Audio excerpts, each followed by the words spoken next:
সৃষ্টি করার উদ্দেশ্য কি? ওয়ামা খলাকতুল জিন্না ওয়াল ইনসা ইল্লা লিয়াবুদুন। আল্লাহ তাআলা নিজেই বলেন, মানুষকে আর জিনকে আমি সৃষ্টি করিনি, ইল্লা তবে সৃষ্টি করেছি লিয়াবুদুন, আমার ইবাদত করার জন্য। তো আমরা আল্লাহ তাআলার ইবাদত কেমন করব? রব্বুল আলামিন আমাদের উপর নামাজ ফরজ করেছেন। সর্বপ্রথম নামাজের বিষয়ে আসি। আল্লাহ তাআলা যে আমাদের উপর নামাজকে ফরজ করেছেন, আল্লাহ তাআলার সমস্ত হুকুম আহকামগুলো মেনে চলাকে আল্লাহ তাআলার কৃতজ্ঞ প্রকাশ করে। আমরা গ্রাম এলাকার মানুষ শুধু জানি লা ইন শাকারতুম লা আযীদান্নাকুম ওয়া লা ইন কাফারতুম ইন্না আযাবি লাশাদীদ। এই আয়াতের তরজমা করতে গিয়ে আমরা মনে করে যে আলহামদুলিল্লাহ বললেই মনে আল্লাহ শুকরিয়া আদায় হয়ে যায়। আল্লাহ তাআলা বলেন না, আল্লাহ তাআলার শুকরিয়া তখনই আদায় হবে যখন আমরা পরিপূর্ণভাবে আল্লাহ তাআলার ইবাদতের মধ্যে লিপ্ত হইতে পারব।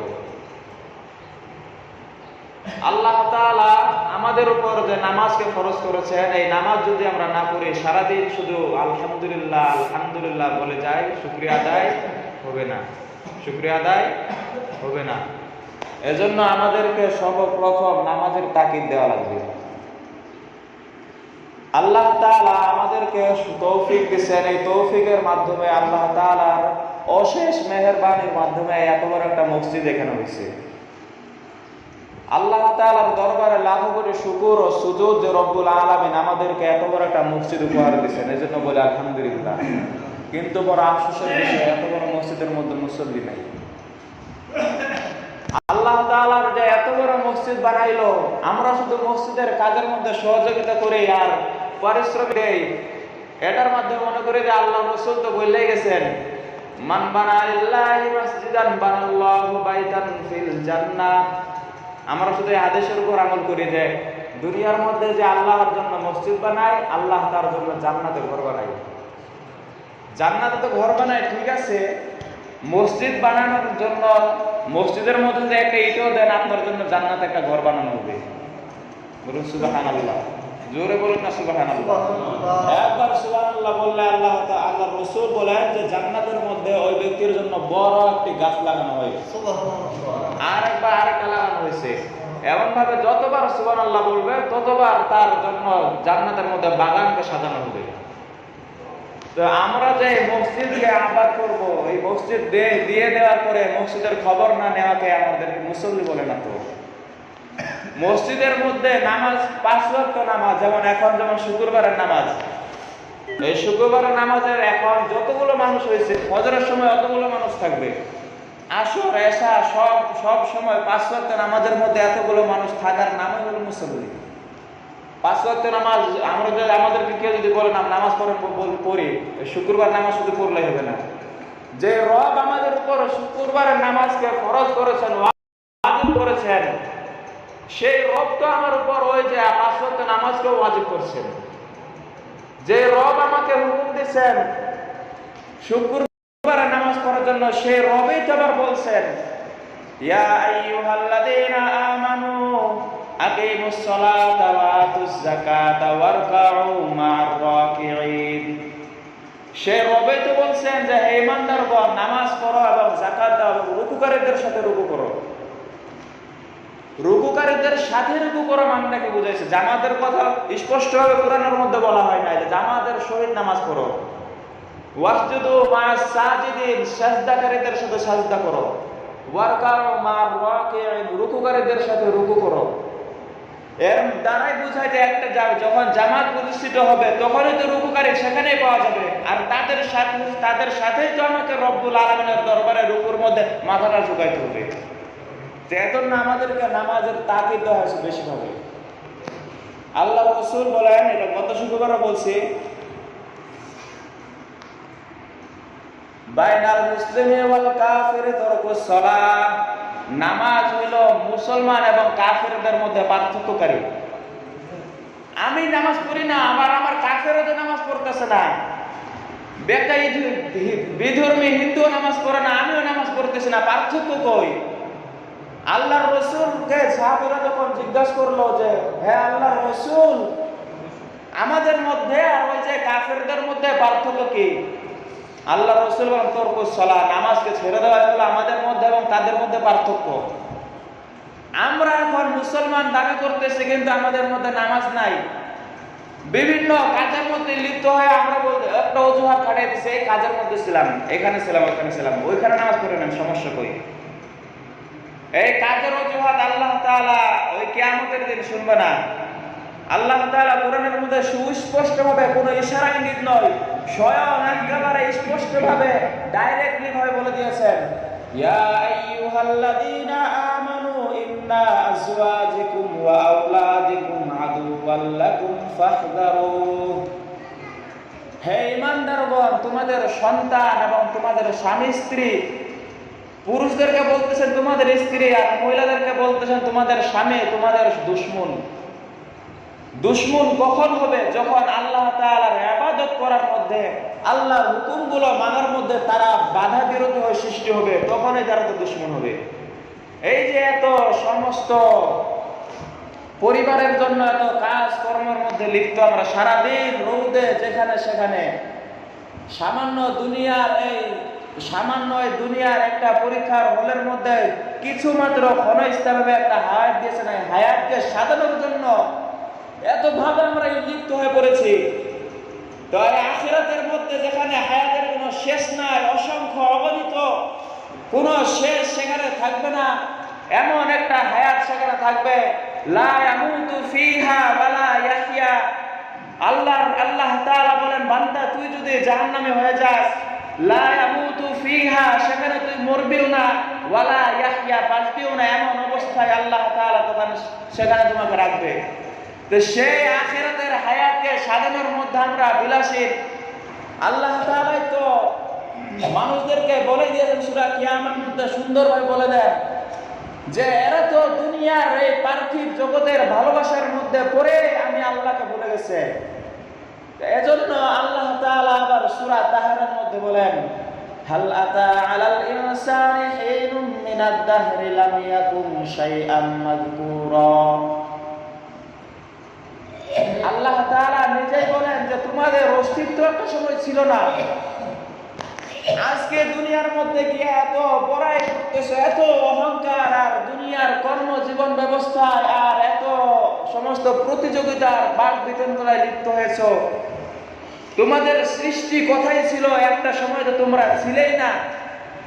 আমরা কি সৃষ্টি হওয়ার আগে, আমার কথার উত্তর দিবেন, আমরা পৃথিবীতে ভূমিষ্ঠ হওয়ার পূর্বে, একদিন পূর্বে আমাদের চিহ্ন কি দুনিয়ার মধ্যে ছিল? আপনারা বলেন, কেউ কি জানতো আমরা তো দুনিয়ার মধ্যে আসে এই পর্যন্ত সমাজে প্রতিষ্ঠিত হবে এটা জানতো? আমি এই জায়গায় বসবো, আপনারা এই জায়গায় বসবেন, কেউ জানতো? তো সেই রব সূরা তাহারের মধ্যে আবার বলেন, ওয়া হাদাইনাহুস সাবিলা ইম্মা শাকিরা ওয়া ইম্মা কাফুরা ওয়া আ'তাদনা লিল কাফিরিনা সালাসিলা ওয়া আগলালা ওয়া সাঈরা। সেই রবই তো বলেন যে আমি সেই মানুষদেরকে সৃষ্টি করলাম, এমন সৃষ্টি করলাম, আলাম ইয়াকুন নুতফাতাম মিন মানিয়্যিন ইউমনা। আরে তোমাদেরকে যদি সামান্য মাটি দ্বারা সৃষ্টি করা হয়তো তোমরা বড় অহংকার করো, যখন তুমি গর্ব করে বলতা এই মাটির মধ্যে সেজদা করে, এই মাটি দিয়ে আমাকে সৃষ্টি করেছেন, আমি তো দামি মানুষ। আমাকে যদি স্বর্ণ দিয়ে সৃষ্টি করা হয়তো বলতো যে মানুষ আমি তো স্বর্ণ দ্বারা সৃষ্টি হয়েছে, আমি তো দামি মানুষ। হীরা রৌপ্য অলংকার দিয়ে যদি সৃষ্টি করা হয়তো আমাদের ভিতরে একটা অহংকার চলে আসতো। এজন্য রব্বুল আলামিন বান্দাকে ভালোবাসে, অত্যন্ত দয়া মায়া করে এমন জিনিস দ্বারা সৃষ্টি করেছেন। এই সৃষ্টির মূল ঘাঁটি এমন একটা জিনিস যার নাম মানুষ মুখে নিলে মানুষকে খারাপ বলে, আলাম ইয়াকুন নুতফাতাম মিন মানিয়্যিন ইউমনা। আর তোমাদেরকে নিকৃষ্ট পানি দ্বারা সৃষ্টি করা হয়েছে, তোমাদেরকে আশরাফুল মাখলুকাত বানানো হয়েছে। ওয়া লাকাদ কাররামনা বানি আদম। ফেরেশতারা কোনো গুনাহ করে না, তাদেরকে আশরাফুল মাখলুকাত বানাইতে পারতাম। কত তোমাদের চাইতে আরো বড় বড় শক্তিশালী, বড় শরীরের অধিকারী মানুষ, বড় বড় শরীরের অধিকারী প্রাণী আমি সৃষ্টি করেছি, তাদেরকে আশরাফুল মাখলুকাত বানাইতে পারতাম। আমি তো তোমাদেরকে এমন ভাবে সৃষ্টি করেছি, ওয়া খুলিকাল ইনসানু দাঈফা, সবচাইতে দুর্বল ও কমজোর ভাবে সৃষ্টি করেছে মানুষকে। আর আমরা তো একটা মশার বলে মশারের ভিতরে ঢুকে পড়ি। তা আমাদেরকে আশরাফুল মাখলুকাত বানানোর পিছনে কারণ কি, উদ্দেশ্য কি? এই উদ্দেশ্য হইল যে মানুষকে সৃষ্টি করেছেন আল্লাহর ইবাদত করার জন্য। এই বান্দারা এসে দুনিয়ার মধ্যে আল্লাহর একত্ববাদীর সাক্ষী দিবে। এই বান্দারা এসে দুনিয়ার মধ্যে আল্লাহ তাআলার ইবাদত করবে, আল্লাহ তাআলার আরাধনা করবে। এজন্য মানুষকে সর্বোৎকৃষ্ট এবং আশরাফুল মাখলুকাত বলে ঘোষণা করেছেন। তো আমাদের উদ্দেশ্য, আমাদের সৃষ্টির উদ্দেশ্য আমরা ভুলে গেছি। আমরা সাধারণত বাড়ি থেকে যদি একটা বাজারও যাই, তখন আমরা গন্তব্য ঠিক করে নেই যে আমরা এখান থেকে যাবো কোথায়, ঠিক করে কিনা। আগে বাড়ি থেকে বের হওয়ার আগে আমরা গন্তব্য ঠিক করে কুলার যাবো বা ঢাকুর যাবো বা ঢাকা যাবো বা কোনো জায়গায় যাবো। আর আমাদের সৃষ্টির গন্তব্য উদ্দেশ্যই তো আমরা ভুলে গেছি। আমাদের সৃষ্টির গন্তব্য আর উদ্দেশ্য হইলেই তো আল্লাহর ইবাদত করা। আমরা কোনো আমির নয়, আমরা কোনো নেতা নয়, আমাদের একটাই পরিচয়, আমরা হইলাম মুসলিম, আল্লাহ তাআলার বান্দা। আমরা হইলাম আল্লাহর বান্দা। আল্লাহর রাসূল তো নিজেই বলে গেছেন, আশহাদু আল্লা ইলাহা ইল্লাল্লাহু ওয়া আশহাদু আন্না মুহাম্মাদান আবদুহু ওয়া রাসূলুহু। এই কালিমা দ্বারা আমরা কি সাক্ষী পাই, কি আমরা এখান থেকে শিক্ষা পাই? আল্লাহর রাসূল নিজেই বলে গেছেন, আমি আল্লাহর রাসূল এবং বান্দা। তো সেখানে আমরা আল্লাহর দাসত্ব না করে আমরা শুধু মুখে মুখে বলি মুসলমান, মুসলমানের কোনো আকীদা আমাদের ভিতর নাই। তো সেভাবে আমরা যদি এমন দাবি করে যে আমরা মুসলমান, তাহলে আমাদের মতো মুনাফিক আর কে আছে? মুনাফিক কাকে বলা হয়? আয়াতুল মুনাফিকি সালাসুন, ইযা হাদাসা কাযাবা ওয়া ইযা ওয়া'দা আখলাফা ওয়া ইযা উ'তুমিনা খানা। ইযা হাদাসা কাযাবা, মুনাফিকের আলামত, মুনাফিক চিনার চিহ্ন নিদর্শন হলো তিনটা। এক নাম্বার হলো মিথ্যা কথা বলা। আমরা যদি আল্লাহর ইবাদত না করি, তাহলে আমরা যদি বলি যে আমি আল্লাহর গোলাম, আল্লাহর ইবাদতকারী, আমি মুসলমান, সেখানে আমি নামাজ পড়তেছি না, আমি তো প্রথমে তো মুনাফিকের কাতারে পড়ে গেলাম, মিথ্যা কথা বললাম। ওয়াইদা ওয়াদা আখলাফা, আর যখন ওয়াদা করবে, যখন কোনো প্রতিশ্রুতি দিবে, তখন তার প্রতিশ্রুতি ওয়াদার খেলাফ করে প্রতিশ্রুতি ভঙ্গ করবে। এখানে আমরা প্রতিশ্রুতি ভঙ্গ কেমন আইতেছে? ওই যে রূহের জগতে আলামুল আরওয়াহ, রূহের জগতে যখন সমস্ত রূহকে সৃষ্টি করা হয়, আল্লাহ তাআলা বলেছিলেন, আলাস্তু বিরাব্বিকুম, আমি তো তোমাদের প্রতিপালক নই, আমি তো তোমাদের রব নই? ক্বালু বালা, তখন সবাই আমরা বলেছিলাম, হ্যাঁ নিশ্চয়, বালা নিশ্চয়, আপনি ছাড়া তো আমাদের কোনো ইলাহ নাই, আপনি তো আমাদের রব। তখনই আমরা তো প্রতিশ্রুতি দিয়ে আসছিলাম যে রব আমার আল্লাহ, ইবাদত করব আমি আল্লাহর, লা ইলাহা ইল্লাল্লাহর দাওয়াত সেখানে সর্বপ্রথম রব্বুল আলামিন আমাকে দিয়েছিল। যত মুমিন বেঈমান কাফের দুনিয়ার মধ্যে আছে, সবাই তো বলছিল বালা, হ্যাঁ নিশ্চয় আপনি আমাদের রব। দুনিয়ার মধ্যে আইসা যখন ইবাদত করতেছি না, তখন রবের এই কথার বিরোধিতা হইল কিনা? দ্বিতীয় নম্বর মুনাফিকের আলাম পাওয়া গেল কিনা?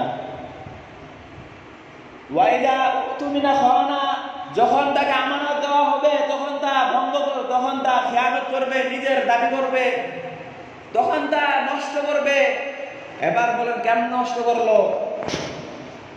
আমরা বলি আত-তাহিয়াতু লিল্লাহি ওয়াস-সালাওয়াতু ওয়াত-তাইয়্যিবাতু ওয়াস-সালামু আলাইকা আইয়ুহান নাবিয়্যু ওয়া রাহমাতুল্লাহি মুহাম্মাদান আবদুহু ওয়া রাসূলুহু। এই তাশাহুদের মধ্যে এই সমস্ত প্রতিশ্রুতি দেওয়া আছে। আমরা ভালোভাবে এই রক্ষণাবেক্ষণ করব। এই আমানত আমাদের উপর দেওয়া হয়েছে, সমস্ত মুসলমানের উপর একটা আমানত দেওয়া হয়েছে, তারা 5 ওয়াক্ত নামাজ পড়বে। সেখানে ওয়াইদা উতুমিনা খাওয়ানা, তখন আমরা নামাজ না পড়ে তার আমানতের খেয়ানত করতেছি। এবার 3 নম্বর আলাপ পাওয়া গেল। এবার বলেন আমরা মুসলমান কেমনে? একটা ব্যক্তি নামাজ না পড়লে তারা কাফের, কাফের, বেঈমান, মুশরিক, মুনাফিক সৃষ্টি করে এই নিয়ম কানুন ভঙ্গ করছে, সে আল্লাহর হুকুমকে ভঙ্গ করছে। আল্লাহ তাআলা মানুষকে যেন সৃষ্টি করেছে, সে মানুষের সৃষ্টির পিছনে মানুষের বদনাম করেছে। সে আল্লাহ তাআলার দরবারে সেদিন এমন ভাবে উঠবে, সেদিন তাকে তার কপালের মধ্যে লেখা থাকবে এটা হলো কাফের, কারণ সে নামাজকে অস্বীকার করছে, নামাজ পড়ে নাই। তখন তার কপালের আরেক পাশে লেখা যাবে মুনাফিক, কারণ এই 3টা ওয়াদাকে ভঙ্গ করছে। তখন তার আরেক পাশে লেখা যাবে মুশরিক, কারণ সে আল্লাহর বিরোধিতা করে নামাজ পড়ে নাই, সে আল্লাহর সাথে অংশীদারিত্ব করছে। বলুন অংশীদারিত্ব কারণে আল্লাহ যেখানে ওয়াদা করছে আমার আমি যদি একটা গোলাম পালি, সেখানে যদি আমি তাকে একটা হুকুম করে সে যদি হুকুমের বিরোধিতা করে আরেকটা করতে যায়, তাহলে আমার হুকুমের উপর সে আরেকটা হুকুম খাটাইলো। আল্লাহর হুকুমের উপর আরেকটা হুকুম খাটানোর নামে তো মুশরিক, হ্যাঁ তো মুশরিক হয়। তো সেভাবে তার সব শেষে এক নাম্বার কাফের, বেঈমান, মুশরিক, ইহুদি, খ্রিস্টান যা কোনো সব নেই যে নামাজ পড়ে না, বিনা ফতোয়ায় সে সব কিছু। আমার উদ্দেশ্য হলো এই জায়গায় এত বড় একটা মসজিদ হয়েছে, এত বড় একটা এলাকা, আর কত মানুষ নামাজ পড়ে, 5টা মিনিট বা 10টা মিনিট দিলে সমস্যা কোথায়? সেখানে আমরা দুনিয়ার এই মানুষের জন্য, এই দুনিয়ার এই নিজের সন্তানকে পালন করার জন্য, নিজের সন্তানের ভবিষ্যৎ করার জন্য আমরা দুনিয়ার এই সব কিছু বিসর্জন দিয়া, নিজের সুখ শান্তি সব বিসর্জন দিয়া এই সন্তানের ভবিষ্যৎ করার জন্য এত কষ্ট করে, আখিরাতের মধ্যে যে ইয়াউমা ইয়াফিরুল মারউ মিন আখিহি ওয়া উম্মিহি ওয়া আবিহি ওয়া সাহিবাতিহি ওয়া বানিহি লিকুল্লি ইমরিইন মিনহুম ইয়াউমা ইযিন শা'নুন ইউগনি। আর যে সন্তানের জন্য এত কিছু করছো, সেই সন্তান তো সেদিন বলবে আমার বাবাই না।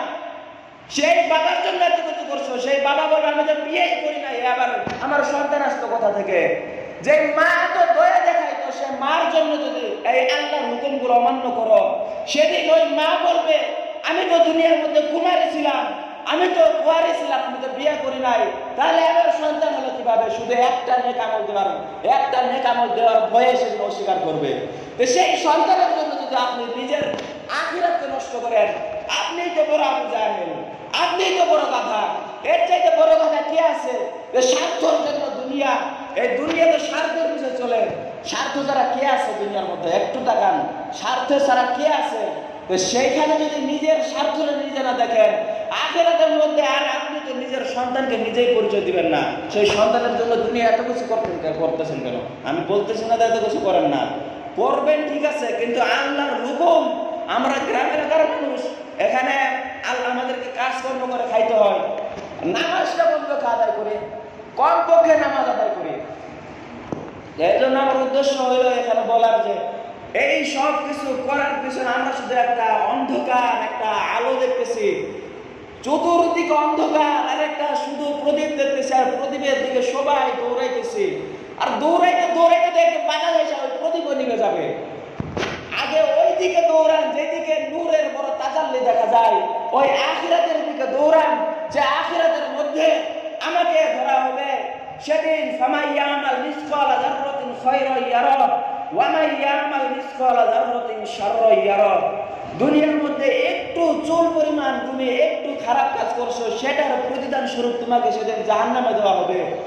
চুল পরিমাণ ভালো কাজ করছো, এই চুল পরিমাণ ভালো কাজের তোমার জন্য, এই জন্য তোমাকে জান্নাতে দেওয়া হবে। যতটুকু যে করবে ততটুকু, একটু আনা থেকে আনা পরিমাণ ছোট থেকে ছোট গুনাহের হিসাব দেওয়া হবে, ছোট থেকে ছোট ভালো কাজের নেকের প্রতিদান দেওয়া হবে। তো সেই জায়গায় যদি আল্লাহ তাআলা 24টা ঘন্টা দিচ্ছেন, 24টা ঘন্টার মধ্যে 5 ওয়াক্ত নামাজ পড়তে মাত্র 1 ঘন্টা লাগে, এই 1টা ঘন্টা রব্বুল আলামিন চাইছেন, 24টা ঘন্টা যায় নাই। সেখানে যদি আমি আল্লাহকে এই একটু সময় না দিতে পারি, তাহলে আমার মতো বড় জাহেল আর বিরোধিতাকারী আর আমার মতো অজ্ঞ মূর্খ অধম দুনিয়ার মধ্যে কে আছে? আর আমরা এখানে শোনার পরে আবার বাইরে গিয়ে সব ভুলে যাই, এই গানটা ঢুকাই দিয়ে বাইর করে দেয়। এইটারও সমাধান আল্লাহ তাআলা দিচ্ছেন। সবাই আল্লাহ বলেন, হে রাসূল, আপনি মনে করছেন সবাই হেদায়েত পাবে না? কেউ সবাই হেদায়েত পাবে না। আল্লাহ যাকে হেদায়েত দিবে, মান ইয়াহদিল্লাহু ফাহুয়াল মুহতাদ ওয়া মান ইউদ্লিল ফালান তাজিদ লাহু ওয়ালিয়্যাম মুরশিদা। আল্লাহ যাকে হেদায়েত দিবে, হে রাসূল শুনে রাখুন, সবাইকে হেদায়েত দিতে চান, পাবেন না। যাকে আল্লাহ হেদায়েত দিবে সে হেদায়েত পাবে, আর যাকে হেদায়েত দিবে না সে হেদায়েত পাবে না। আমরা যে এখান থেকে শুনে বাইরে গেছ, নিজের সব অস্তিত্ব ভুলে যাই।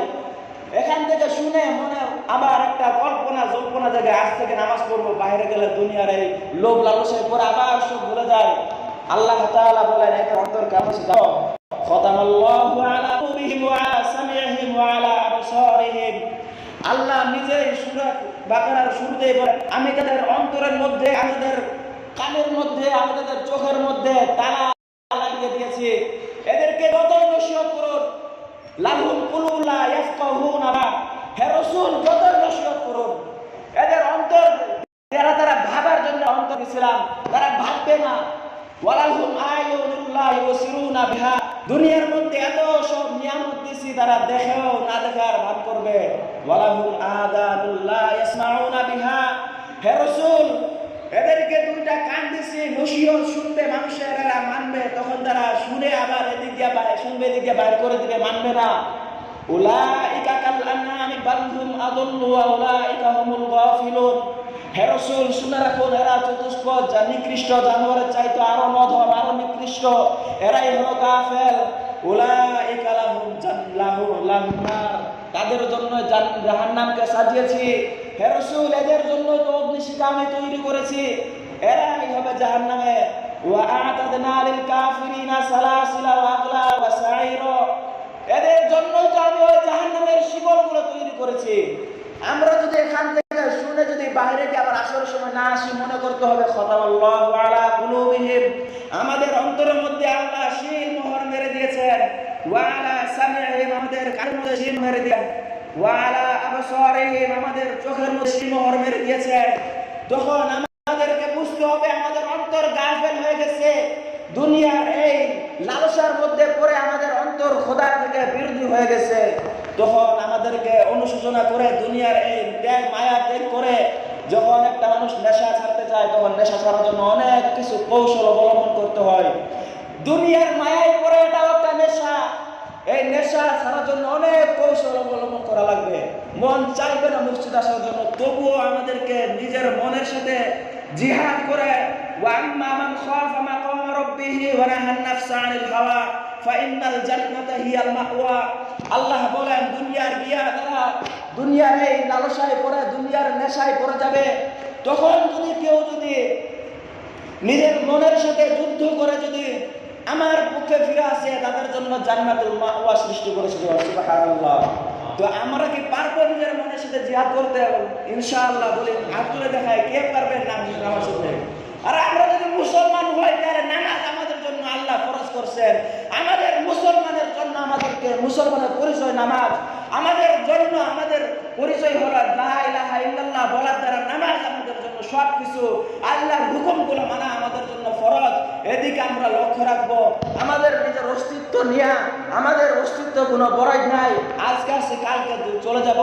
বাবার আগে মা চলে যায়, মার আগে বাবা চলে যায়। সন্তান বাবার লাশ বহন করে, বাবার সন্তানের লাশ বহন করে, আর দাদা নাতির লাশ বহন করে। কখন আমাদের মরণ চলে আসবে, তখন সব পড়ে রবে। এই সব কিছু বাদ দিয়া, এই দুনিয়ার এই নেশা বাদ দিয়া, চর্ম চক্ষু বাদ দিয়া, অন্তরের চক্ষু খুললা নিজের আখিরাতকে সাজানোর জন্য আমরা যেন আল্লাহ তৌফিক দেন। আমিন। ওয়া আখিরু